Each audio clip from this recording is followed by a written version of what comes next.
नाज़रीन breaking news अवां share कंदा हलूं त हैदराबाद में हिंदू बिरादरी के प्लाटन ते मुबैना कब्ज़े की कोशिश कंदड़ सचल जोयो ऐं संदसि घरवारी सादिया जोयो कवरेज करण लाइ पहुतल MNN न्यूज़ की टीम ते हमलो कयो आहे। हिंदू बिरादरी जो आवाज़ बणजंदड़ MNN न्यूज़ के सहाफ़ियुनि सां बदकलामी बाद मोबाइल फ़ोन ऐं माइक खसे वरिता, जॾहिं त मौतमार धमकियूं पिणु ॾिनियूं वयूं आहिनि। अहिड़े अमल ते सहाफ़ी बिरादरी पारां मुतालबो कयो वियो आहे त हिंदू बिरादरी सां नाइंसाफ़ी कंदड़ कब्ज़ा माफ़िया सचल जोयो ऐं सादिया जोयो पंहिंजा हवास विञाईंदे बौखलाहट जो शिकार थी विया आहिनि, जिन ख़िलाफ़ जल्द कानूनी कार्रवाई करे सहाफ़ियुनि में पैदा थियल बेचैनी ख़त्म कई वञे।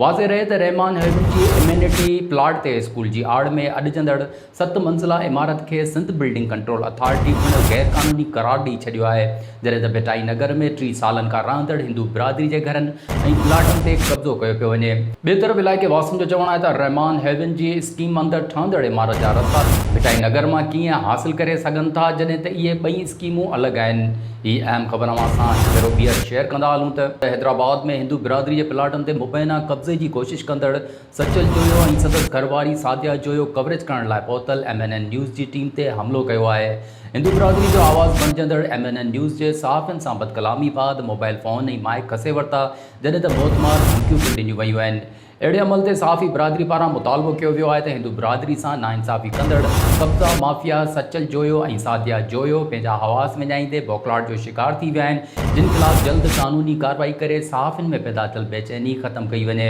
वाज़े रहे त रहमान हेवन जी इम्यूनिटी प्लाट ते स्कूल जी आड़ में अॾजंदड़ 7 मंज़िला इमारत खे सिंध बिल्डिंग कंट्रोल अथॉरिटी पिणु गैर क़ानूनी करार ॾेई छॾियो आहे, जॾहिं त भिटाई नगर में 3 सालनि खां रहंदड़ हिंदू बिरादरी जे घरनि ऐं प्लाटनि ते कब्ज़ो कयो पियो वञे। ॿिए तरफ़ इलाइक़े वासियुनि जो चवणु आहे त रहमान हेवन जी स्कीम अंदरि ठहंदड़ इमारत जा रस्ता भिटाई नगर मां कीअं हासिल करे सघनि था, जॾहिं त इहे ॿई स्कीमूं अलॻि आहिनि।